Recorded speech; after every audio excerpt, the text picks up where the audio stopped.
اسلام صرف ایک مذہب نہیں ہے، مکمل دین حیات ہے۔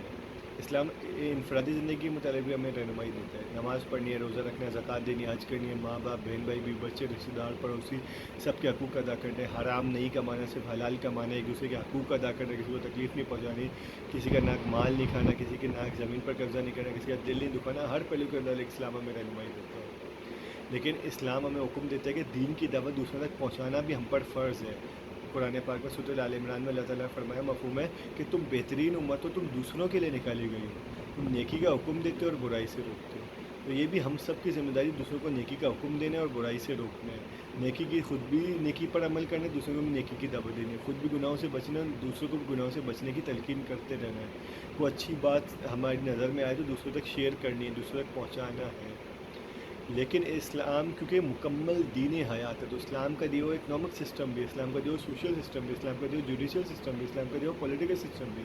اور اللہ تعالیٰ چاہتے ہیں کہ ہم اسلام کا دیا economic system, social system, judicial system, political system پڑھیں، سمجھیں، اور اپنے ملک میں اسلام کا دیا ہوا نظام، اسلام کا دیا اکنامک سسٹم، اسلام کا دیا پولیٹیکل سسٹم، اسلام کا دیا جوڈیشل سسٹم، اسلام کا دیا سوشل سسٹم اپنے ملک میں قائم اور نافذ کرنے کی ہم کوشش کریں۔ یہ کوشش کرنا ہم سب پر فرض ہے، ہم سب کی ذمہ داری ہے۔ اسلام کا جو اکنامک سسٹم کیا ہے، مداربہ و مشارکہ کی بنیاد پر اکانومی ہوگی، زکوٰۃ کے نظام پر اکانومی چلے گی، اور سود سے، رشوت سے، حرام خوری سے، وائٹ کالر کرائم سے، ان سب سے پاک ہوگی اکانومی۔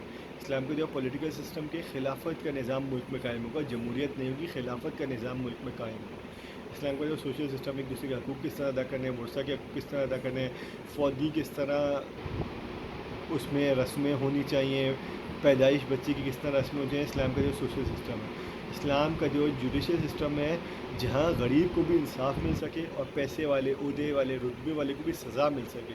پاکستان کے قانون کی طرح نہیں، اسلام کا دیا ہوا جوڈیشل سسٹم پاکستان میں نافذ کرنے کی کوشش کرنی چاہیے۔ تو یہ ہم سب پر فرض ہے، ہم سب کی ذمہ داری ہے کہ اسلام کا دیا نظام پڑھیں، سمجھیں، اور پہلے اپنے ملک میں اسلام کا دیا نظام قائم اور نافذ کرنے کی کوشش کریں، پھر کوشش کریں کہ پوری دنیا میں بھی اسلام کا جو نظام قائم اور نافذ ہو۔ یہ ہم سب کی کوشش کرنا ہم سب پر فرض ہے، ہم سب کی ذمہ داری ہے۔ قیامت کے دن اس کے بارے میں پوچھا جائے گا۔